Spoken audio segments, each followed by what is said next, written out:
Hi everyone, this is Heather Lautanen from the Flourish Academy. It is our weekly Q&A, and the first question comes from my friend Michelle. She asks, when you switch from one website platform to another, do you lose all of your SEO juice? Also, do you have to rebuild all of your blog posts? Example, WordPress, Wix, Squarespace, etc.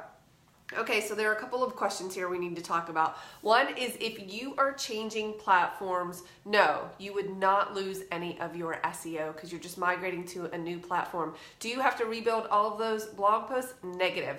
Usually most website platforms give you the ability to export everything from your blog and website and then import them into your new site. I've done this multiple times with several different websites and really have not had any issues. So no, you can definitely switch platforms without any problem. If you're talking about changing domain names, then that's a different discussion. You have to make sure you have an SEO strategy and a transition plan, such as 301 redirects to take your old content and redirect it to your new content if someone has old links. You can still migrate your platform and take all of your blog posts from one website and put them on another. But if you're changing domain names, then we have to be a little more strategic. But I don't think that's what you're talking about here. I think you are just referencing changing platforms. And if that's the case, you should be fine. But let me know, and hopefully I can help you out. Dana asks, in regards to alt tags, is there a desirable length? For example, if you have 10 words, would it be better to have 3 or 30? So alt tags in reference to SEO are alternative image descriptions. This is the text that you have inside of the photo so that Google can read it and you are describing the image to Google, essentially to a robot, to a computer. You're describing what's in the image because obviously it can't see what the image is. That's what alt tags are if for some reason you didn't know that. But what Dana is asking here is, does it matter how long they are? And I think that most developers will recommend that you keep those alt tags to 125 or less, but that sounds insanely ridiculous to me. I think that you use the correct number of alt tags to describe the photo. I do not think that you take the opportunity with alt tags to just throw a ton of keywords in your alt tags. I don't think that that's a good strategy, my opinion. I think that you use those alt tags for what they are intended for, which is to describe your image using words such as the type of session, the location, anything that describes it so that the computer can read it, so that when a search engine can read it in order to show that image in a particular search. So I wouldn't use 125 words. I don't even know that I would use 30 words. I would use enough to describe the photo, and that would be it. If you want to add keywords and you've been adding keywords in your alt tags rather than just the description of the image, then I would recommend putting more content inside of your blog post in terms of what you're writing about to do that. I hope that helps. Dana also asks, I feel like I always say the same thing over and over again with blog posts. I want it to feel a bit more personal, but lack the words. How do you make genuine blog posts that are not repetitive? I feel your pain, Dana. When I was doing 30 weddings a year, everything was beautiful. And that's all I had.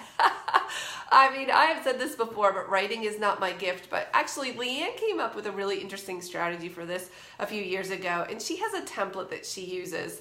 And so there's certain things that she looks for throughout the day of a wedding, but you could also do this for a session. So for instance, she'll talk about her favorite moment, or she'll talk about obvious features of the wedding, such as the details, the colors, the location, the vibe, the feel, what type of wedding it was. She'll talk about those things. She also, I would have to look, I think she also had how her couples first met. So she would tell stories, but it was the same story. It was the same template, the same script over and over, but it was obviously personalized for that couple. Well, because she had developed that script, when she went into a wedding, she was looking for those things. She was looking for her favorite moment. She was paying attention. So if you come up with some sort of script in your mind or a template, then while you're on a session with families, you can just kind of plug that in. Like, favorite feature of the family dynamic, or favorite way the child and the parents interacted.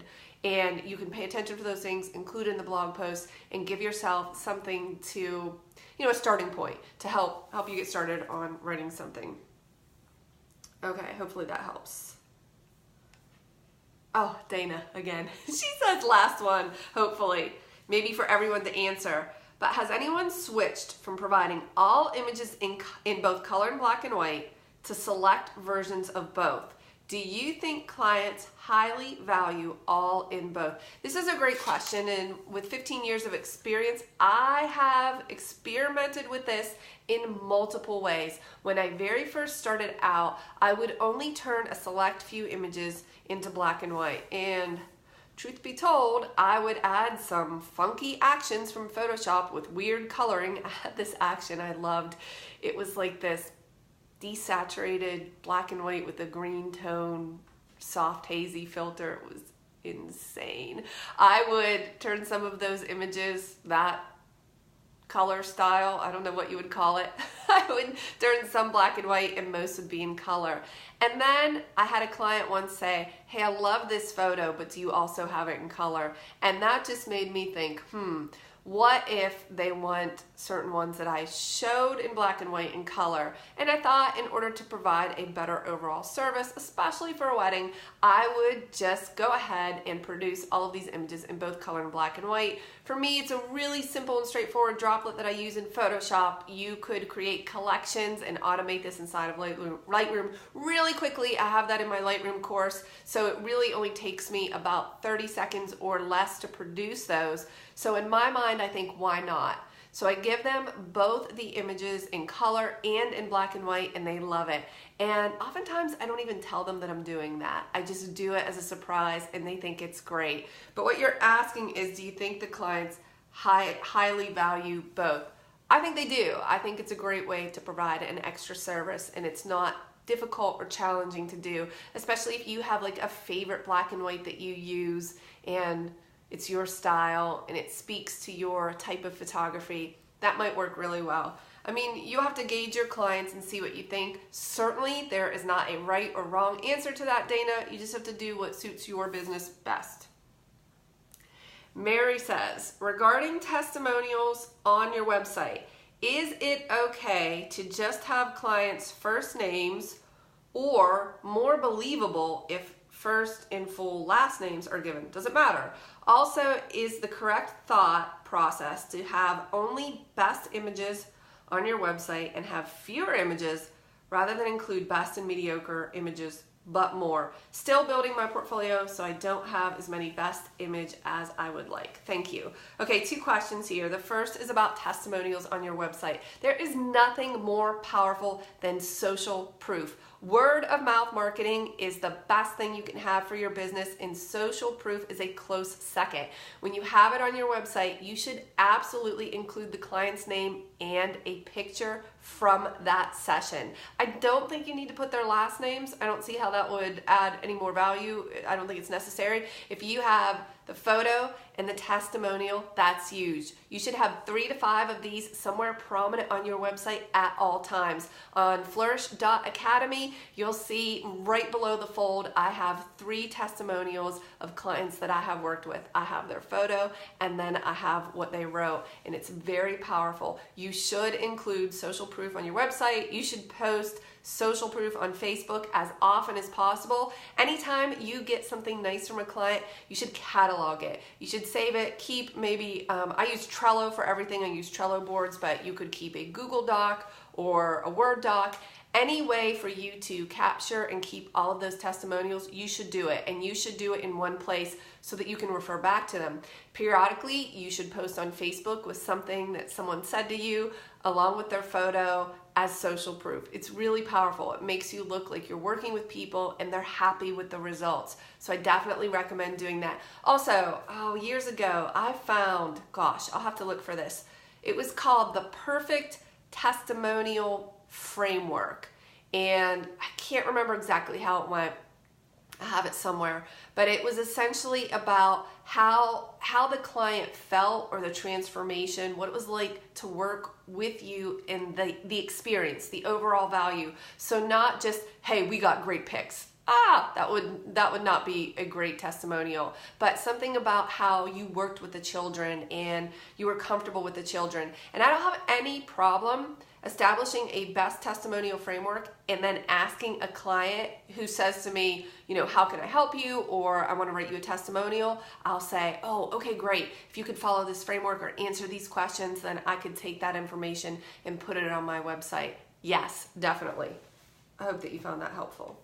Also, there was a question this week in the community group about Lightroom. Again, this comes up fairly often, several times a week. I'm answering this question. I have a few videos about this, but people who are new to Lightroom or who have not updated Lightroom in a while, notice that when they have that choice on the Adobe Creative Cloud Manager on your computer, it says Lightroom CC or Lightroom Classic CC. Lightroom CC Cloud Centric is the new version 1 mobile version of Lightroom, and it does not have all of the features of Lightroom Classic CC. Lightroom Classic CC is the full version, and it's what I recommend for most, if not all of us, in the realm of photography. Whether hobbyist or in business, you probably want the full version of Lightroom. And the reason is the mobile version is just really, really watered down. There are not a lot of features. There are many things that you cannot do with Lightroom CC. That's the cloud-centric. But Lightroom Classic is the full version, so make sure you install the proper one. And you know what? I just realized as I was talking about that I missed the second part, sorry Mary, of your question, which was, is it the correct thought process to have only best images on my website and fewer images rather than include best and mediocre but more? I love this question, this topic. We were discussing this a few evenings ago during the senior posing workshop that Susie and I did together, and we were asking about how many images you should deliver to a client. And I am a fan of delivering fewer. I think that less is more, that when you deliver too many, you water down your great work with your mediocre photos, thereby bringing the whole body of work down a notch.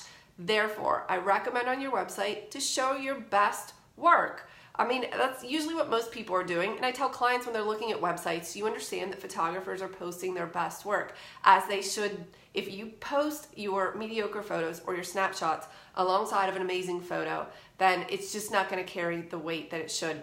And if you are female and you shop for clothing, which I think you do, and you go into a mall, have you ever been in the store Forever 21? Forever 21 has trendy clothing at incredible pricing. And if you've been in there, then you know how ridiculously overwhelming it can be. They have just massive racks of clothing. Everything is shoved on really tightly. I go in there, I am in such a state of overwhelm, I want to gouge my own eyes out. The clothing is pretty. There is so much of it. It is such a great price. And I mean, I have to be in the right frame of mind to go into Forever 21 and sift through all of that clothing to find something that I like.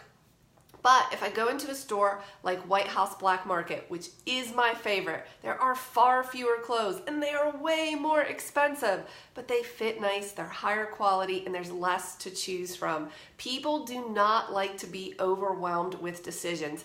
If you show, share, or deliver too many photos, you are causing your client to have decision fatigue. Do you want that for them?